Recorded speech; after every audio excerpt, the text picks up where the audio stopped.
Halo semuanya, selamat datang di channel yang tidak layak untuk dihina ini. Sebelum kita mulai, atur posisi santainya, seruput kopinya, dan mari kita berhayal.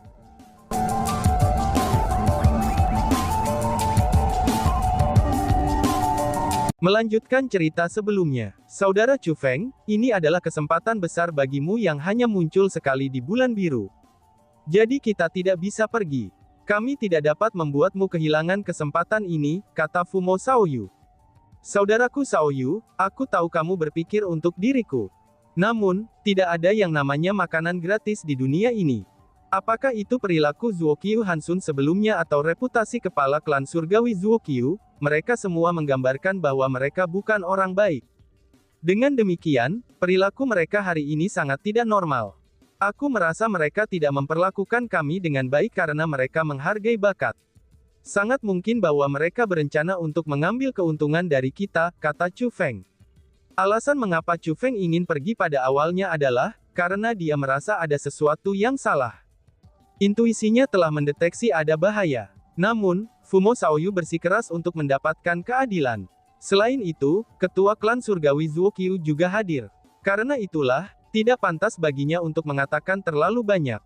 Namun dia masih dipenuhi dengan kecemasan, dan juga merasa bahwa lebih baik mereka mencoba untuk pergi sebelum terlambat. Mungkin itu waktu terbaik bagi mereka untuk melarikan diri. Tentu saja mereka tidak memiliki niat baik. Lagi pula, mereka itu ingin membunuhmu, kata Fumo Shaoyu. Saudara Shaoyu, kamu. Chu Feng terkejut saat mendengar kata-kata itu. Dia mengira Fumo Shaoyu terlalu keras kepala, dan hanya ingin mendapatkan keadilan tanpa mempertimbangkan banyak hal lain. Dia mengira Fumo Shaoyu tidak menyadari betapa berbahayanya tempat itu. Namun setelah mendengar apa yang dikatakan Fumo Shaoyu, pendapat Chu Feng tentangnya benar-benar terbalik. Terbukti, Fumo Shaoyu juga berhasil melihat hal-hal tertentu. Tetapi jika itu yang terjadi, Chu Feng merasa lebih bingung. Mengapa setelah menyadari bahwa semuanya tidak jelas, Fumo Shaoyu masih bersikeras untuk tetap tinggal? Kakak laki-laki, apa maksudmu dengan itu? Mengapa kamu berpikir bahwa klan surgawi Zuokyu ingin membunuh Chu Feng, dan bertekad untuk membuatnya tetap tinggal? Orang yang paling bingung pada saat itu adalah Fumo Xin-er. Pertanyaannya ini sama persis apa yang juga ditanyakan oleh Chu Feng. Sial, inilah sebabnya kamu harus belajar dengan sungguh-sungguh. Jika kamu seperti kakakmu ini, jika kamu belajar lebih banyak dari nenek, kamu tidak akan begitu bingung. Fumo Shaoyu tidak menjawab secara langsung, tapi dia malah mencemooh Fumo Xin-er. Kakak, berhentilah membuat komentar tajam tentangku. Apa yang sedang terjadi? Katakan padaku. Masalah ini menyangkut hidup dan mati, kata Fumo Xin-er. Yang disebut formasi petir surgawi kuno, itu adalah formasi dari era kuno. Itu adalah sesuatu yang dibangun oleh pemilik garis keturunan surgawi dari era kuno. Ini digunakan untuk mengikuti pelatihan tertutup dan membuat terobosan. Namun, itu bukan sesuatu yang bisa digunakan sesuka hati. Sejumlah besar harta alam sangat dibutuhkan untuk mengaktifkannya. Dalam istilah yang lebih sederhana, seseorang harus menghabiskan sejumlah besar kekayaan untuk menggunakannya. Mutiara petir yang kami temukan, itu tidak cukup dekat untuk mengaktifkan formasi petir surgawi kuno. Faktanya bahwa klan surgawi Zuokyu mampu mengaktifkan formasi petir surgawi kuno, itu berarti bahwa mereka telah menghabiskan banyak sumber daya keuangan mereka. Karena mereka telah menghabiskan begitu banyak sumber daya keuangan mereka, maka mereka secara alami tidak akan begitu baik untuk memungkinkan saudara Chu Feng menikmati panen dari upaya mereka. Jika tebakanku benar, mereka ingin menjadikan saudara Chu Feng panduan petir, kata Fumo Shaoyu. Panduan petir, apa itu? Tanya Fumo Xin-er. Kesengsaraan petir adalah hal yang sangat menakutkan. Ini terutama berlaku bagi mereka yang berlatih dalam teknik misterius hukuman ilahi. Kesengsaraan petir tingkat ilahi yang dipicu olehnya, itu bahkan lebih mengerikan lagi. Kesengsaraan petir yang dipicu melalui formasi kuno seperti itu bahkan lebih mengerikan. Jika Zuokyu Tiancheng menghadapinya sendiri, dia kemungkinan besar akan gagal melakukannya. Sangat mungkin dia bahkan akan terbunuh karenanya. Penggunaan panduan petir diperlukan untuk menghadapi kesengsaraan petir atas nama Zuokyu Tiancheng. Dengan kata lain, panduan petir akan menanggung kesengsaraan petir di tempat Zuokyu Tiancheng, tetapi manfaatnya itu akan diperoleh oleh Zuokyu Tiancheng. Hasil akhirnya adalah, Zuo Qiu Tiancheng mencapai terobosan dalam kultivasinya sementara petir panduan akan lenyap. Sejak zaman kuno, semua panduan petir telah menjadi pengorbanan. Namun, bukan sembarang orang yang bisa menjadi panduan petir. Hanya pemilik garis surgawi yang sangat berbakat yang bisa menjadi panduan petir. Kembali ke puncak itu, saudara Chu Feng duduk di batu pengujian garis darah itu, dan memicu 9 kilat berwarna. Itu membenarkan bakat saudara Chu Feng untuk lebih unggul dari Zuo Qiu Tiancheng. Dengan begitu, saudara Chu Feng menjadi petir panduan paling optimal di mata klan surgawi Zuo Qiu. Mungkin karena mereka takut bahwa saudara Chu Feng akan menolak untuk menjadi batu loncatan, dan mungkin juga akan lebih baik dibunuh setelah mengetahui kebenarannya, dan meskipun mereka memutuskan untuk memperlakukan kita dengan baik, tapi itu untuk menipu saudara Chu Feng agar memasuki formasi petir surgawi kuno. Jika tebakanku benar, besok mereka akan mempersiapkan baju zirah untuk saudara Chu Feng dan Zuo Qiu Tiancheng. Di permukaan, dua set baju besi itu akan terlihat identik. Namun, mereka sebenarnya sangat berbeda. Siapapun yang memakai baju besi yang mereka persiapkan untuk saudara Chu Feng, itu akan menjadi penuntun petir, kata Fumo Shaoyu. Sial, klan surgawi Zuo Qiu ini terlalu berbahaya dan terlalu licik. Kakak, kita harus segera melarikan diri, kata Fumo Xin-er.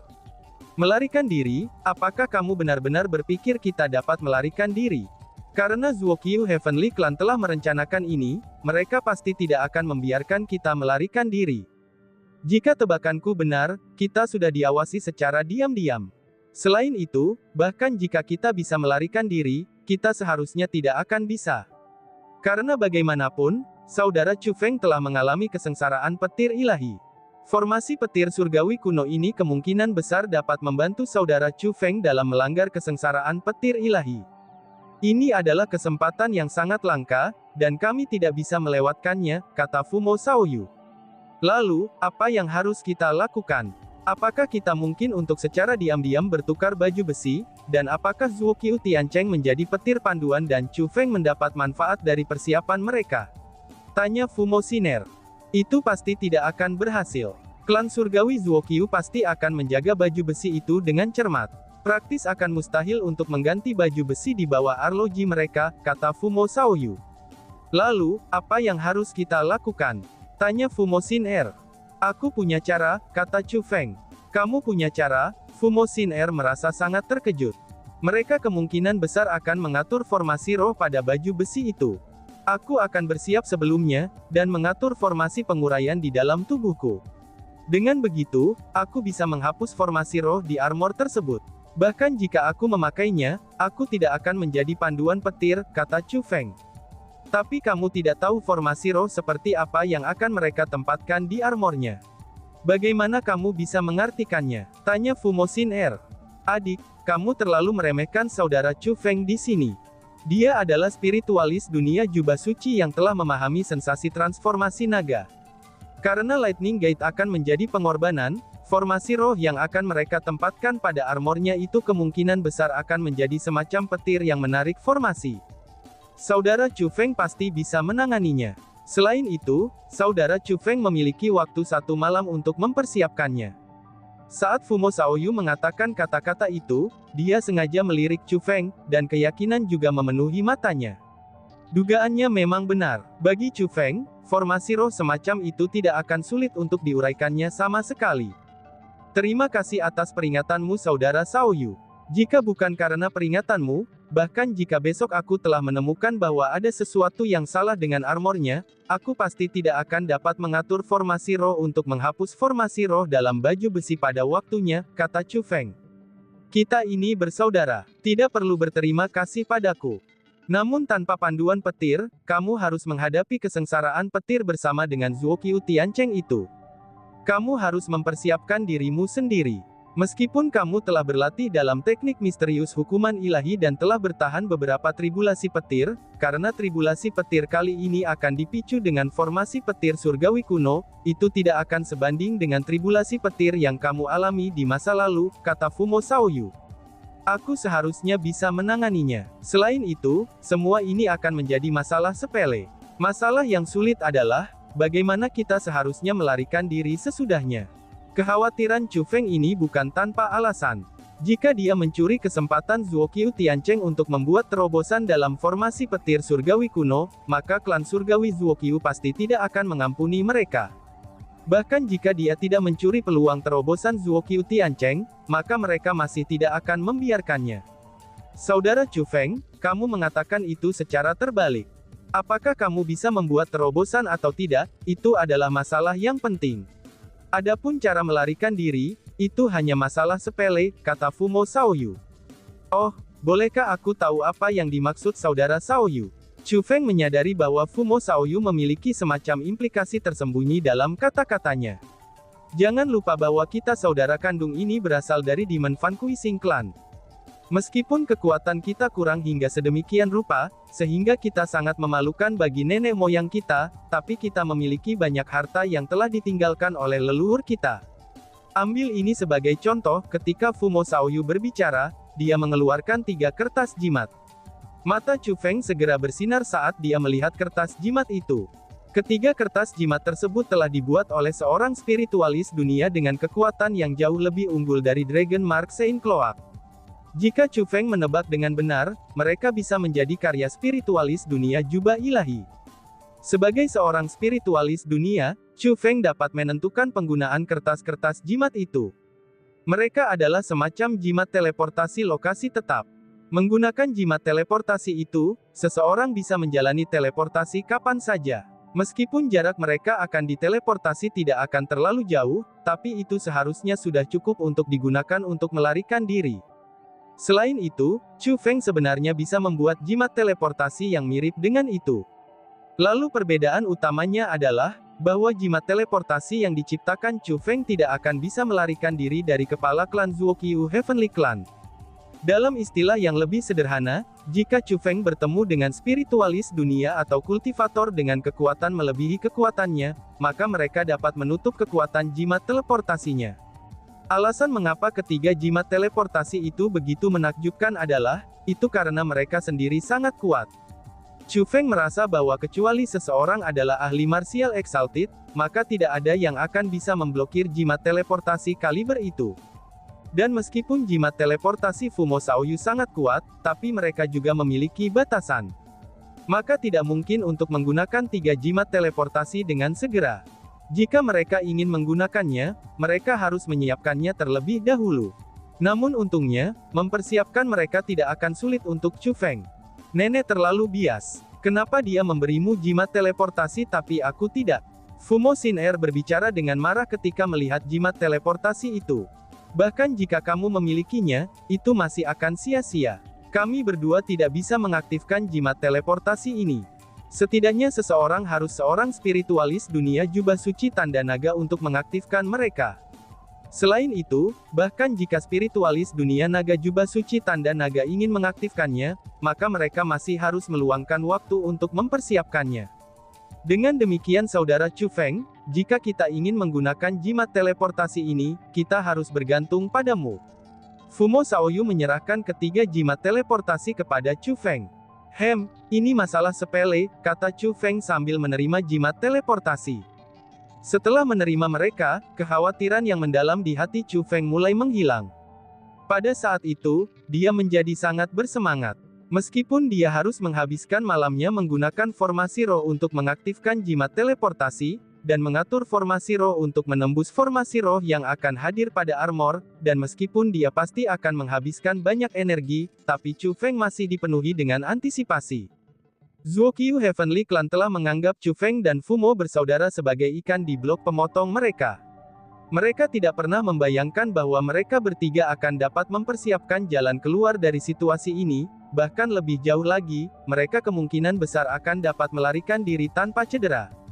Berpikir tentang itu, Chu Feng mulai merasa bersemangat saat memikirkan dan melihat ekspresi di wajah klan surgawi Zuokyu. Mereka akan melawan skakmat mereka dengan skakmat mereka sendiri. Pada hari berikutnya, Chu Feng telah berhasil mengaktifkan 3 jimat teleportasi. Dia juga menyembunyikan formasi penguraian dalam tubuhnya, dan persiapannya sangat tersembunyi. Jika tidak ada seorang spiritualis dunia yang lebih kuat darinya yang hadir, maka tidak ada yang bisa melihat melalui formasi yang dia sembunyikan di tubuhnya. Setelah melakukan semua persiapannya, Chu Feng menyerahkan 2 jimat teleportasi kepada Fumo bersaudara. Bahkan tidak perlu diragukan lagi seberapa kuat jimat-jimat itu. Namun, pembatasan mereka sangat merepotkan. Meskipun Chu Feng berhasil mengaktifkan mereka menggunakan teknik roh dunianya, tapi masih ada batas waktu untuk periode aktivasi. Jika mereka tidak menggunakan jimat teleportasi dalam batas waktu, maka formasi roh Chu Feng akan kehilangan efektivitasnya. Karena itulah, Fumo Xin Er dan Fumo Shaoyu harus dengan cepat menggunakan jimat teleportasi untuk melarikan diri. Karena klan surgawi Zuokyu mungkin akan menyerang Fumo bersaudara setiap saat begitu Chu Feng memasuki formasi petir surgawi kuno, maka yang terbaik bagi mereka untuk segera pergi. Hanya setelah secara pribadi menyaksikan Fumo Shaoyu dan Fumo Xin Er menghilang di depan matanya menggunakan kekuatan jimat teleportasi, Chu Feng akhirnya merasa lega dan berjalan keluar dari istana.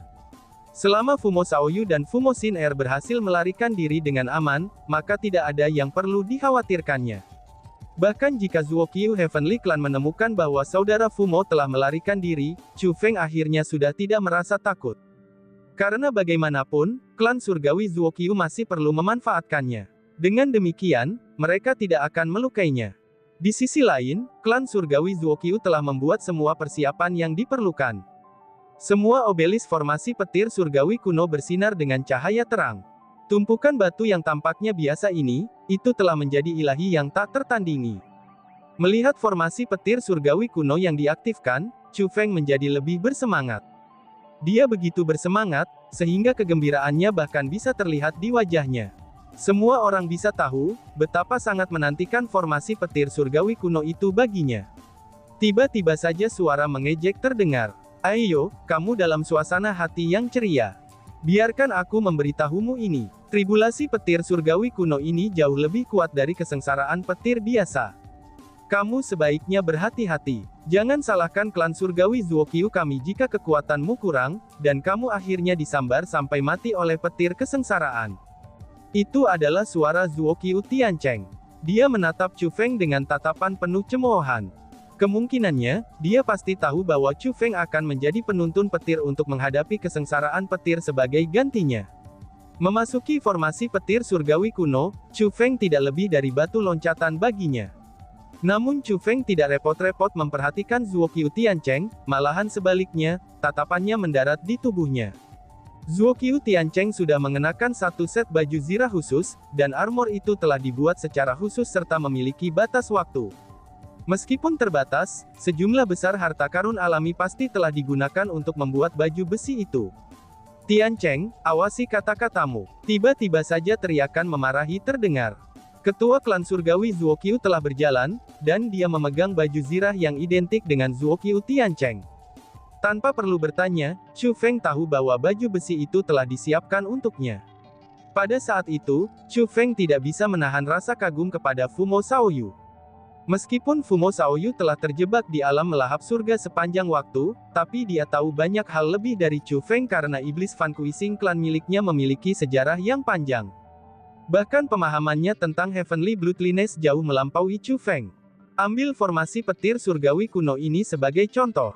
Semua yang dikatakan Fumo Shaoyu telah terbukti benar. Teman muda Chu Feng, meskipun kata-kata Tiancheng mungkin tidak enak didengar, tapi ada kebenaran bagi mereka. Kesengsaraan petir dalam formasi petir surgawi kuno memang sangat kuat. Pakailah baju besi ini, dan itu akan membantumu. Kepala klan surgawi Zuokyu membawa baju besi kepada Chu Feng. Aku cukup percaya diri. Apakah aku harus memakai baju besi ini? Tanya Chu Feng. Teman muda Chu Feng, aku melakukan ini untuk kebaikanmu sendiri. Kamu tidak mungkin berpikir bahwa aku mencoba untuk menyakitimu kan? Kepala klan Zuokyu Heavenly Clan berkata sambil tersenyum. Junior ini tentu saja tidak akan berpikir seperti itu. Hanya saja, aku memang cukup percaya diri, dan merasa bahwa aku tidak perlu memakai baju besi ini, kata Chu Feng. Namun tepat setelah kata-kata Chu Feng meninggalkan mulutnya, penindasan seseorang langsung menyelimutinya. Itu adalah kekuatan menindas klan Zuokyu Heavenly Clan Chief. Itu adalah kekuatan puncak Utmost Exalted. Setelah diselimuti oleh kekuatan yang menindas, Chu Feng segera menemukan dirinya tidak dapat bergerak. Mengambil kesempatan itu, kepala klan surgawi Zuokyu Clan mengenakan baju besi pada Chu Feng. Bukan hanya itu saja, tapi dia juga menyegel armor menggunakan kekuatannya. Dengan begitu, kecuali baju Zira itu hancur sendiri, maka Chu Feng tidak akan bisa menghapusnya. Setelah secara paksa menempatkan baju besi pada Chu Feng, kepala klan surgawi Zuokyu klan menghapus kekuatan menindasnya. Teman muda Chu Feng, jangan salahkan aku untuk ini. Aku melakukan ini untukmu, kata kepala klan Zuokyu Heavenly Clan. Mendengar itu, Chu Feng tidak mengatakan apa-apa. Dia sudah lama menyadari bahwa dia tidak akan bisa menghindari mengenakan baju Zira itu. Alasan mengapa dia mengatakan hal-hal itu sebelumnya, itu hanyalah untuk mengujinya saja. Hasil akhirnya memang seperti yang dia harapkan. Klan surgawi Zuokyu bertekad untuk memanfaatkannya. Dan tiba-tiba saja bersambung. Sekian dan terima kasih banyak. Bye-bye.